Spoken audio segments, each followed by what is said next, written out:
TV চ্যানেলে করা মন্তব্য করেছিলেন আপনি, সেই মন্তব্য টুইট আকারে নির্বাচন কমিশনকে ট্যাগ করে পোস্ট করেছে তৃণমূল কংগ্রেস, কি বলবেন? করতে পারি, তাদের করতে দিন। যদি নির্বাচন কমিশন আমার কাছ থেকে জানতে চায়, আমি তার উত্তর দিয়ে দেবো। আপনি কি মনে করছেন এই মন্তব্য বিতর্কিত? মন্তব্যটা কি? মুখ্যমন্ত্রীকে আপনি যে মন্তব্য গতকাল এক টিভি চ্যানেলে করেছিলেন, মন্তব্যটা কি করেছে? মন্তব্যটা কি ছিল? যে ঘনিয়ে এসছে, মুখ্যমন্ত্রীর দিন ঘনিয়ে এসছে, মুখ্যমন্ত্রী শেষের সময়।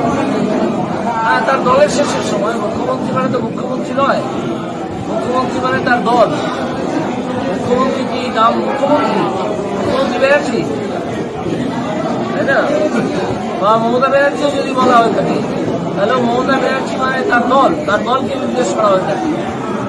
সে যাত্রা দলই হোক আর একটা কোম্পানি হোক, তার সময় ঘনিয়ে এসছে। কি ময়নাতে ভোট প্রচারে এলেন, কি বলবেন প্রথম ময়নাতে? মানুষের উৎসাহ এবং উদ্দীপনা দেখে আমি বিশ্বাস আমার তৈরি হয়েছে যে ময়নাতে ভারতীয় জনতা পার্টি অন্য প্রতিপক্ষ দলের চেয়ে অনেক অনেক বেশি ভোট পাবে। এবং আমার মনে হয়েছে যে ময়নাতে ভারতীয় জনতা পার্টির প্রার্থী অন্তত 40,000-এরও বেশি ভোটে এগিয়ে থাকে। 2019-এ বিজেপিকে লোকসভাতে বিজেপিকে সমর্থন করেছিল ময়নার মানুষ। 2021 সালে ময়না থেকে বিজেপির বিধায়ককে বিধানসভায় পাঠিয়েছিলেন। 2024-এ কি আশা করছেন? 40,000 বেশি ভোট। আগে নির্বাচনটা হোক, তারপর দেখতে পাবেন।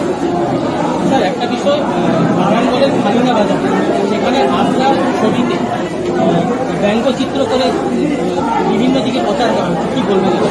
কিছুই বলার নেই, যে ব্যঙ্গচিত্র করে যারা কিছু করবো, তাদের তো এটা তো ফ্রিডম অফ এক্সপ্রেশন অ্যান্ড থটের মধ্যে পড়ে। এটা নিয়ে বাধা দেবার কিছু নেই। আমি এরকম করবো না, সেই বিকেশ মহাপাত্রকে যেরকম একটা ব্যঙ্গচিত্রের জন্য যেরকম নিয়ে দেওয়া হয়েছিল, সেরকম করা উচিত।